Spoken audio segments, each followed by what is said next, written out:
The big warship, called Dominion's Fist, hung in the dark space like a huge metal cloud filled with death.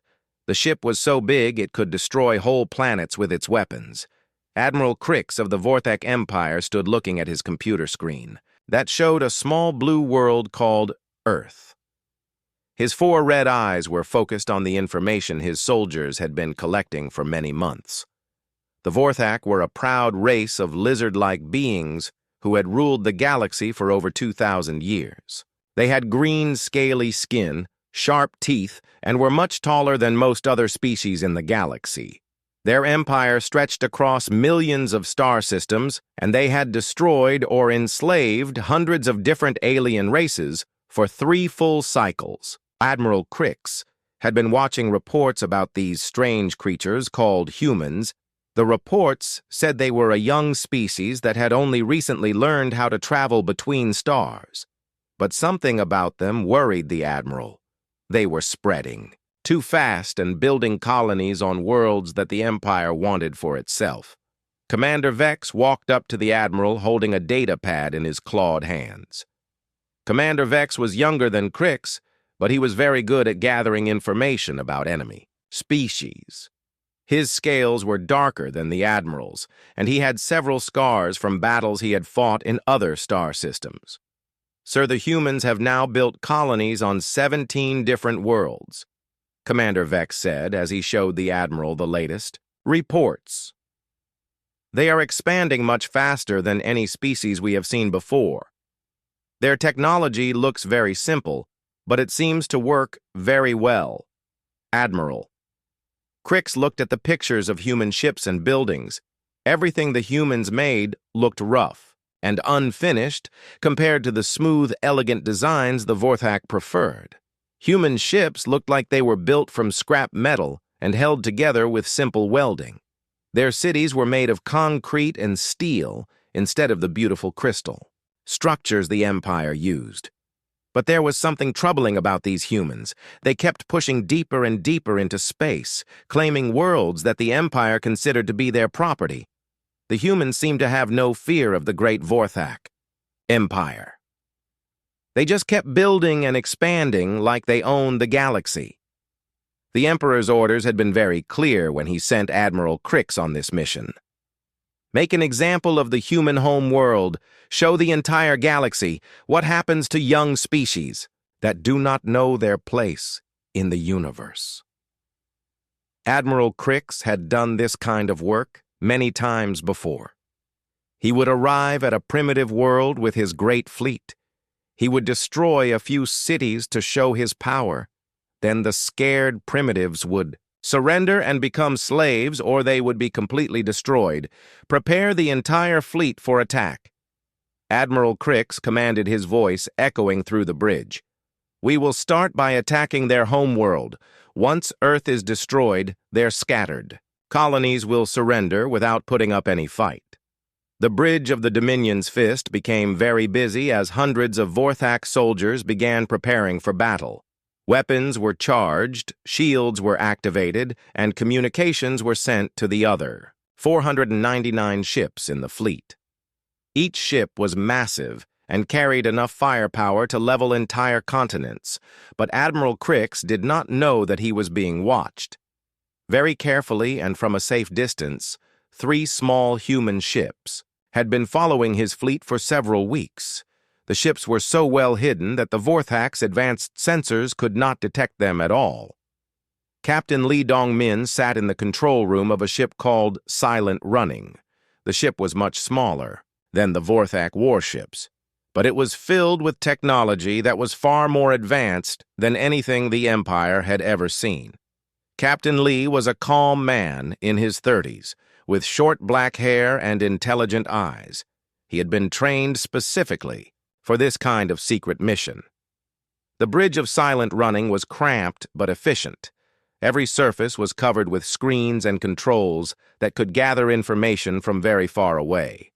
The humans had spent decades developing ways to spy on other species without being detected. They had learned that information was often more valuable than weapons. Lieutenant Park. So Young was sitting at the communication station. She was a young woman with long black hair, tied back in a tight bun. She was one of the best communications officers in the human fleet, and she could send messages across the galaxy in seconds using technology the Empire did not understand. Get this information back to command right away. Captain Lee told Lieutenant Park. Tell them the Empire is coming with their biggest fleet yet, and they think we are just primitive savages who will be easy to defeat. Lieutenant Park sent the message through channels that moved faster than light itself. The information traveled across space in ways that the Vorthak could not detect or intercept. Within minutes, the message reached Earth Defense Command, where it was received by people who had been preparing for this moment for a very long time. General Kim Tae-ho read the message in his office deep underground beneath the city of Seoul. General Kim was an older man with gray hair and eyes that had seen many battles. He had spent his entire life preparing humanity for the day when the Empire would finally notice them and decide to attack. The general smiled as he read the report. The Vorthak thought they were dealing with a typical primitive species that would panic and surrender when faced with superior firepower. They had no idea what humanity had really become in the century since leaving Earth for the first time. They did not know about the secret weapons that had been built in hidden factories. They did not know about the massive fleets that were stationed in empty space between star systems. Most importantly, the Vorthak did not know that Earth's primitive technology was designed on purpose to look weak and simple while hiding incredible power underneath. The humans had learned long ago that it was better to be underestimated than feared. They had spent generations making sure that anyone who looked at human technology would think it was crude and ineffective. General Kim picked up his communication device and began sending orders to military commanders all across human space. The time for hiding was almost over. Soon the Empire would learn what humanity was really capable of, and the galaxy would never be the same again. The Vorthak fleet came out of hyperspace at the edge of Earth's solar system like a cloud of metal death. 500 huge warships arranged themselves in perfect rows and lines. Their weapon systems began charging with energy that could destroy entire cities. Admiral Crix expected the humans to panic and beg for mercy, like all the other primitive species he had conquered before. Instead, something very strange happened. He received a transmission from a human woman who looked to be middle-aged and was sitting in what appeared to be a normal office. The woman had short black hair and wore simple clothes. She looked completely calm, as if she was talking to an old friend, instead of the commander of a fleet that could destroy her world greetings. "Admiral Crix," the woman said with a small smile. "I am President Choi Min-ji of the United Earth Government. I believe you wanted to speak with us." Admiral Crix was completely shocked. Most species either ran away in terror or launched desperate attacks when they saw the might of the Imperial fleet. This human woman seemed as relaxed as if she was discussing what to have for dinner. Her calm behavior made the Admiral feel uncomfortable in a way he had never experienced before. "Your species will surrender immediately," Admiral Crix declared, his voice booming through the translation systems. "Submit to Imperial authority, and your deaths will be quick and painless. Resist us and your entire world will burn." President Choi continued to smile politely, as if the Admiral had just asked her about the weather. "I am afraid that will not be possible, Admiral. However, I am authorized to make you a counter-offer. Withdraw your fleet now, and we will pretend this misunderstanding never happened." The alien. Admiral's laugh sounded like metal being crushed and echoed across the communication channel. "You face the might of 500 Imperial warships. Primitive creature, your entire species could not build a single vessel that could match even our smallest destroyer. You are insects compared to the power of the Vorthak Empire, Admiral," the President said, her voice still perfectly calm and controlled. "You seem to be under a very serious misconception. You are not facing our military forces. You are facing our border patrol." Before Admiral Crix could understand what she meant, Space around his entire fleet began to shimmer and change. Hundreds of human ships suddenly appeared out of nowhere, as if they had been invisible. The ships had been completely hidden until that exact moment, and they were positioned with perfect tactical precision that showed incredible military planning. The human ships looked very different from the elegant Vorthak vessels. They had rough, scarred hulls that looked like they had been built in scrap yards. Their metal plates did not match, and their systems looked like they had been put together by hand. But despite their crude appearance, the ships bristled with weapons that the Admiral's sensors could not identify. Captain Yoon Soo-bin commanded the lead human vessel, which was called Indomitable Spirit. Her ship looked like it had been built from spare parts and held together with hope and determination. The hull plates were different colors and sizes, and the whole ship looked like it might fall apart at any moment. But Captain Yoon knew that appearances could be very deceiving. Captain Yoon was a woman in her 40s with long black hair that she kept tied back while on duty. She had been fighting in space battles for over 20 years, and she knew exactly how to make enemy commanders underestimate her ship. She had learned that it was always better to look weak when you were actually very strong, hidden beneath the rough exterior. Of her ship was technology that would make the Empire's best engineers cry with jealousy. The humans had spent decades developing weapons and defenses that looked primitive but were actually far more advanced than anything the Vorthak had ever created. The Imperial fleet found itself completely surrounded by human ships that had appeared from empty space. The Vorthak sensors had detected nothing until the humans decided to reveal themselves. Admiral Crix realized that he had walked into a trap, but he still believed that his superior firepower would win the day. Admiral Crix looked at his tactical displays and saw that he was facing nearly 800 human vessels. The numbers were not in his favor, but he still believed that Imperial technology was superior. He had conquered hundreds of worlds and defeated thousands of enemy ships. He was not going to be intimidated by these crude-looking human vessels. All ships prepare for battle. Admiral Crix commanded, "We will show these primitives the true power of the Vorthak Empire. Fire at will and destroy them all." But as his weapons charged and his ships prepared to attack, Captain Yoon sent a message that made the Admiral question everything he thought he knew about warfare. Admiral Crix stared at his tactical displays with growing fear and confusion. These human ships were everywhere around his fleet, appearing out of empty space with sensor readings that made no sense at all. His targeting computers could not get a proper lock on any of the human vessels, and their formation patterns seemed to change and adapt in real time. "This is impossible," the Admiral muttered to himself. "Our intelligence reports said they were primitives with crude technology. How can they hide so many ships from our advanced sensors?" Sir Commander Vex reported, his voice shaking with worry. "I am reading massive energy signatures from their vessels.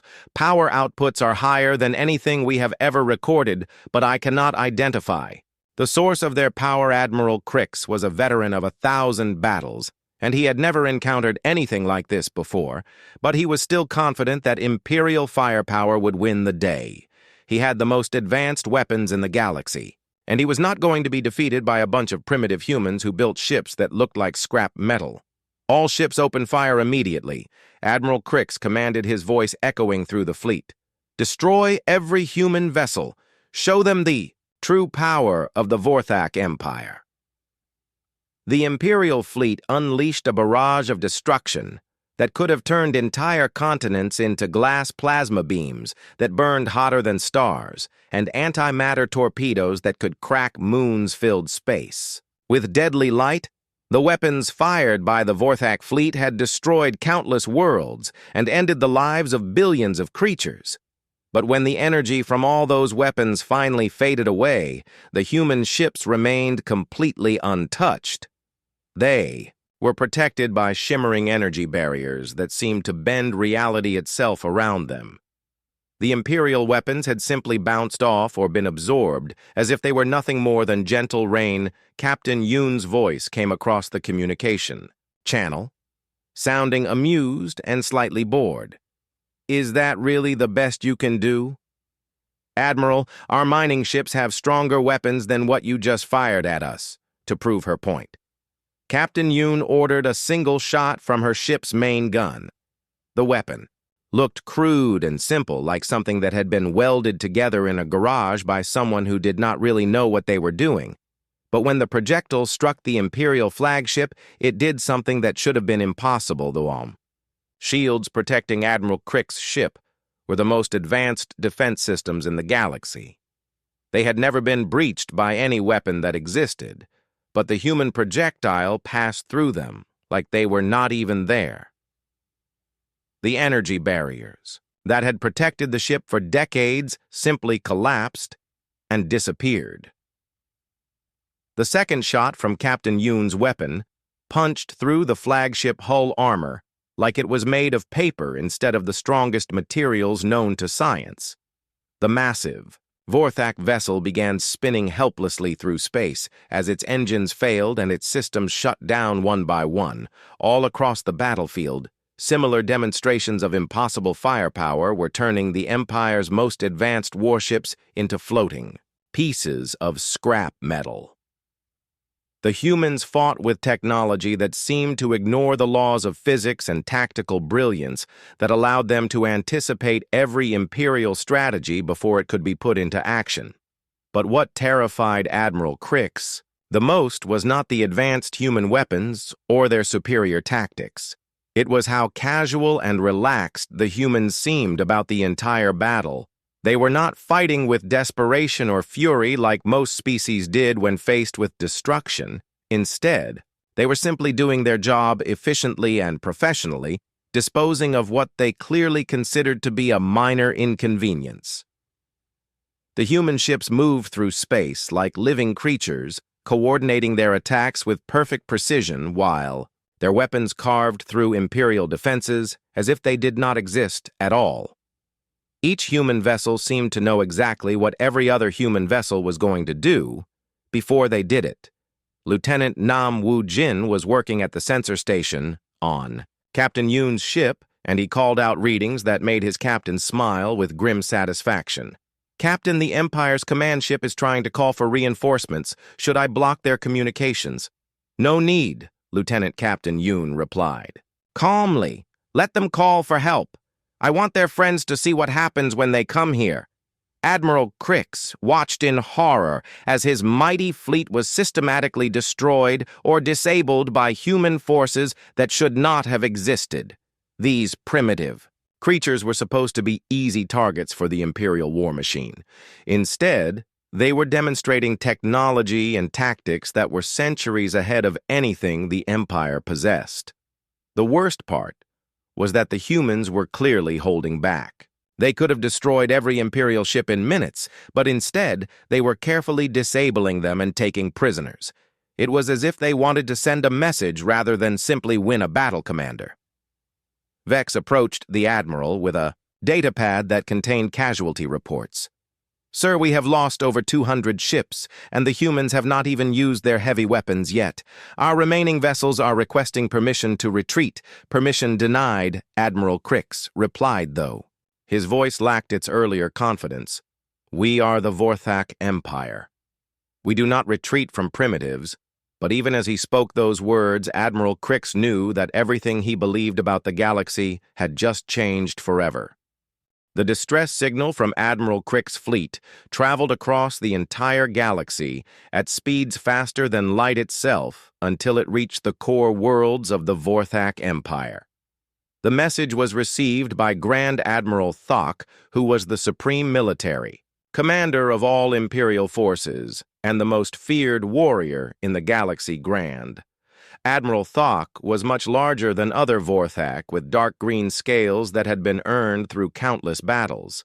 His 4 eyes glowed red with anger as he read the transmission. The message was short and almost impossible to believe. Under attack by unknown human forces, fleet suffering massive casualties. Technology beyond our understanding, request immediate reinforcements. Grand Admiral Thok had conquered over 100 worlds and enslaved more than 50 different species in his long military career. He had never received a distress call from Admiral Crix, who was known throughout the Empire for his methodical and efficient destruction of primitive civilizations.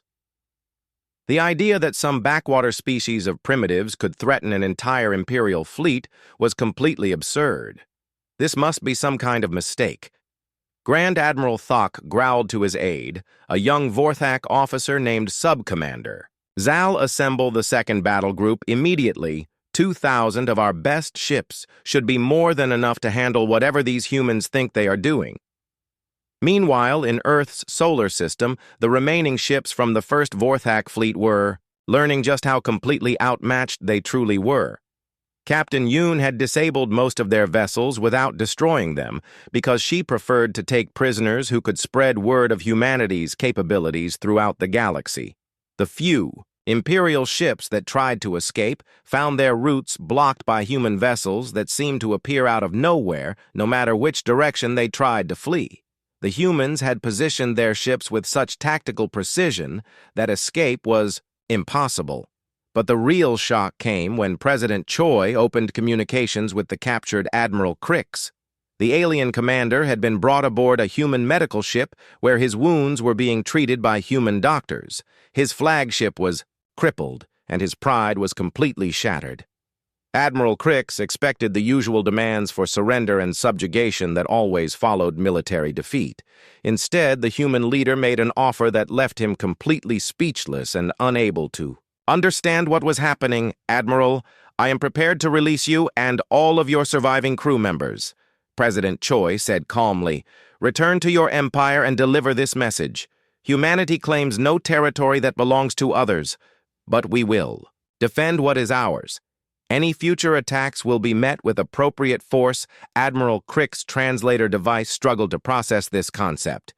"You are releasing us?" he asked in complete confusion. "Why would you let us go free?"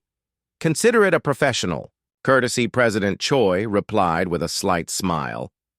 "We know you were just following orders from your superiors, but make sure your leaders understand exactly what they are dealing with. That fleet you brought here was very impressive, but you happened to attack during our equivalent of a holiday weekend, when most of our military personnel were on leave visiting their families." The Admiral felt his blood turn to ice water in his veins. "You mean that was not your full army?" he whispered. Captain Lee Min-ho, who was commanding the rescue ships that were pulling Imperial survivors from damaged vessels, answered over the communication channel. "Admiral, that was not even our local defense force. That was literally our weekend shift. The people who volunteered to work while everyone else was relaxing." As if the humans wanted to prove this point, space around them began to fill with even more human ships. These new vessels were much larger and more heavily armed than the ones that had just destroyed most of the Imperial fleet. They moved with the kind of perfect precision that could only come from professional military units who had trained together for many years. "The Monday morning crew is reporting for duty," Captain Lee announced in a cheerful voice that made Admiral Crix feel sick. Good timing, too, because we were starting to run low on target practice. Admiral Crix stared through the viewport of the human medical ship and saw thousands of human vessels arranged in perfect formation. The ship was larger and more powerful than anything in the Imperial Navy, and there seemed to be no end to them. They stretched across space like a metal ocean of death and destruction. "This is impossible," Admiral Crix said to himself. "How can a primitive species have this much military power without the Empire knowing about it? Our intelligence networks span the entire galaxy." But as he watched more and more human ships arrive, Admiral Crix began to understand a terrible truth. The Empire had been wrong about everything. The humans were not primitive at all. They had been hiding their true capabilities while carefully watching the Empire and learning all of its weaknesses. The worst part was that the humans seemed to be enjoying themselves. They were not angry or vengeful like most species that had been attacked. They were calm and professional, as if destroying an entire Imperial fleet was just another day at work for them. Admiral Crix realized that he was not just witnessing a military Defeat. He was seeing the end of everything the Empire had believed about itself and its place in the galaxy. Grand Admiral Thok's second battle group came out of hyperspace expecting to find the wreckage of Admiral Crick's fleet and a primitive world ready for easy conquest. Instead, they found something that challenged everything the Empire believed about: warfare and technology, and the nature of power itself. The human fleet that met them numbered in the thousands, with their ships arranged in formations that seemed to mock the Empire's rigid tactical doctrines. At the center of the human formation hung a vessel so massive it dwarfed anything in the Imperial Navy. Its hull bore scars that spoke of battles fought across the entire galaxy against enemies that the Empire could not imagine. From this enormous ship came a transmission that would haunt Grand Admiral Thok's dreams for the rest of his life. This is Admiral Song, Eugene of the Earth Defense Force. You are trespassing in human space. Withdraw immediately or face the consequences. The human admiral was a woman who appeared to be in her 50s with gray hair and eyes that had seen far too many battles. But there was something in her expression that made even the Empire's most battle-hardened warriors feel uncomfortable. She looked at the assembled Imperial fleet the way a teacher might look at students who had misbehaved in class. "This is impossible," Grand Admiral Thok growled to himself. "No species develops this kind of massive military power without the Empire noticing. Our intelligence networks span the entire galaxy. We monitor every species that could possibly become a threat, Admiral." Song's smile was as cold as the empty space between stars. "Your intelligence networks are adequate for tracking conventional civilizations, Grand Admiral. But humanity has never been conventional. We have been watching your empire for many centuries, learning your weaknesses and preparing for this exact moment. The battle that followed was unlike anything in the long history of the Vorthak Empire. The humans fought with weapons that seemed to ignore the basic laws of physics, ships that moved like living creatures, and tactics that somehow anticipated every Imperial strategy before it could even be implemented. Worst of all for the Empire, the humans fought with a casual efficiency that spoke of vast experience in warfare against enemies far more dangerous than anything the Vorthak had ever faced. These were not desperate primitives fighting for survival. These were professional soldiers doing a job they had trained for their entire lives. Captain An Su-jin commanded a human vessel called Eternal Vigilance, and she demonstrated the true horror of human military technology when she single-handedly disabled an entire Imperial squadron. Her ship fired projectiles that passed through shields like they were not there. Beams of energy that turned the strongest armor into vapor and deployed fighter craft that moved faster than Imperial sensors could track. The Imperial ships that tried to fight back found their weapons completely ineffective against human defenses. Energy barriers that should have been impossible, absorbed plasma beams that could melt mountains, armor plating that looked crude and primitive turned out to be stronger than anything the Empire had ever developed. But the most terrifying discovery came from interrogating captured Imperial officers. Lieutenant Colonel Park Ji-won was a human intelligence specialist who had spent decades studying the Empire and learning how to extract information from alien prisoners. Under her careful questioning, a Vorthak commander revealed the Empire's greatest fear. The humans had allies. The other species that the Empire had conquered or destroyed had not all been eliminated. Some had survived, hidden themselves, and found their way to human space where they had been given sanctuary and protection. The Keepers of Memory. Remember every world you burned, Lieutenant Colonel Park told the trembling alien prisoner. The Void. Walkers have not forgotten their children who were murdered. The Star Singers still mourn their beautiful worlds that were turned to glass. And now they all stand united with humanity. Grand Admiral Thok received this intelligence with growing horror. The humans had not just built a military force capable of defeating the Empire. They had somehow contacted and united every species that the Empire had ever wronged. every enemy the Empire had made over 2,000 years of conquest was now working. Together under human leadership, the implications were staggering.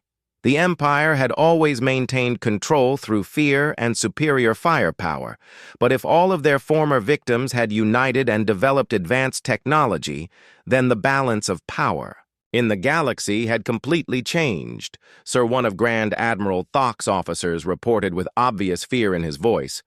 We are detecting massive fleet movements throughout Imperial spaceships bearing the combined flags of dozens of species that our records list as extinct or completely subjugated. Grand Admiral Thok felt something he had never experienced before in his long military career. He felt afraid. The Empire that had ruled the galaxy for 2 millennia was facing an enemy that it had created through its own cruelty and oppression. Every act of genocide, every enslaved world, every destroyed civilization had apparently contributed to building this alliance that now threatened everything the Vorthak held dear, is behaving children. Impossible, Thok growled. No species develops this kind of military power without the Empire noticing. Our intelligence networks span the entire galaxy.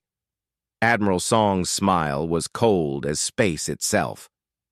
Your intelligence networks are adequate for tracking conventional civilizations, Grand Admiral. But humanity has never been conventional. We've been watching your empire for centuries, learning your weaknesses, preparing for this moment. The battle that followed was unlike anything in Imperial history. The humans fought with weapons that seemed to bend the laws of physics, ships that moved like living creatures, and tactics that anticipated every Imperial strategy before it could be implemented. Worst of all, they fought with a casual efficiency that spoke of vast experience in warfare. Captain An Su-jin, commanding the human vessel Eternal Vigilance, demonstrated the true horror of human military technology when she single-handedly disabled an entire Imperial squadron with weapons that shouldn't have existed. Her ship fired projectiles that phased through shields, beams that turned armor into vapor, and deployed fighters that moved faster than Imperial sensors could track. But it was the interrogation of captured Imperial officers that revealed the truly terrifying truth. Under careful questioning by Lieutenant Colonel Park Ji-won, a Vorthak commander revealed the Empire's greatest fear. Humanity had allies. The other species that the Empire had conquered or destroyed hadn't all been eliminated. Some had survived, hidden, and found their way to human space. The Keepers of Memory remember every world you burned, Park Ji-won told the trembling alien. The Void Walkers have not forgotten their murdered children. The Star Singers still mourn their shattered worlds. And now they all stand with humanity. The final revelation came when the Empire's core worlds detected massive fleets moving throughout the galaxy. Ships bearing the combined flags of dozens of species that Imperial records listed as extinct or subjugated were converging on Imperial territory from every direction. At their center flew the distinctive vessels of humanity, no longer hiding their true capabilities. Emperor Vask himself, ruler of the greatest empire in galactic history, found himself facing a transmission from an elderly human man sitting in a simple office. Your Imperial Majesty, I'm Secretary General Lee Sang-ho of the Galactic Liberation Alliance. I believe it's time we had a conversation. The human leader was unremarkable in appearance, but his words carried the weight of inevitability. For 2,000 years, your empire has ruled through fear and oppression. You've destroyed countless civilizations, enslaved entire species, and convinced yourselves that might makes right. That era is ending. Emperor Vask, whose word was law across 1,000,000 worlds, found himself asking a question no imperial ruler had ever needed to ask. What do you want? Justice, Secretary General Lee replied simply. Your empire will disband.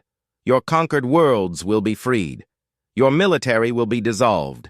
In return, your people will be allowed to join the galactic community as equals rather than masters. And if we refuse? The human smile was infinitely patient.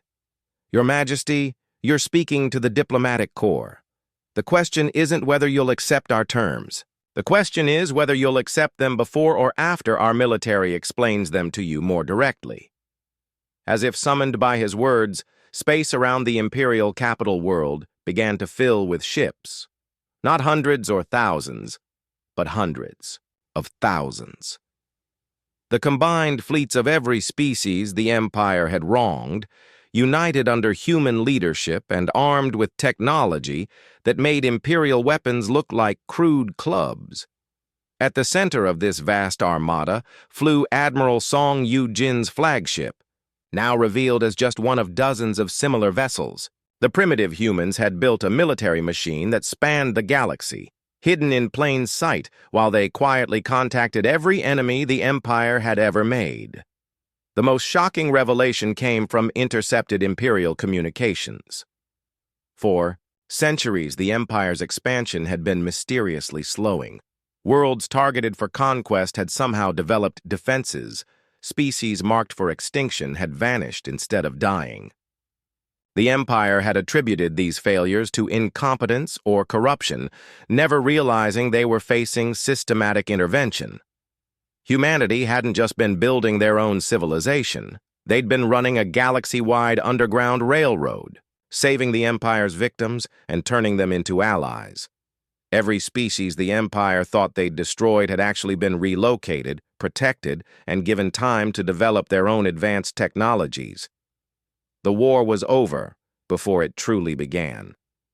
Faced with the united forces of their former victims, armed with weapons they couldn't understand, and led by humans who had been planning this moment for generations, the Empire surrendered without a single shot being fired at their core worlds. Admiral Crix, released as promised and now serving as a liaison between the former Empire and the Liberation Alliance, finally understood the truth that would reshape galactic history. Humanity hadn't just defeated the Empire.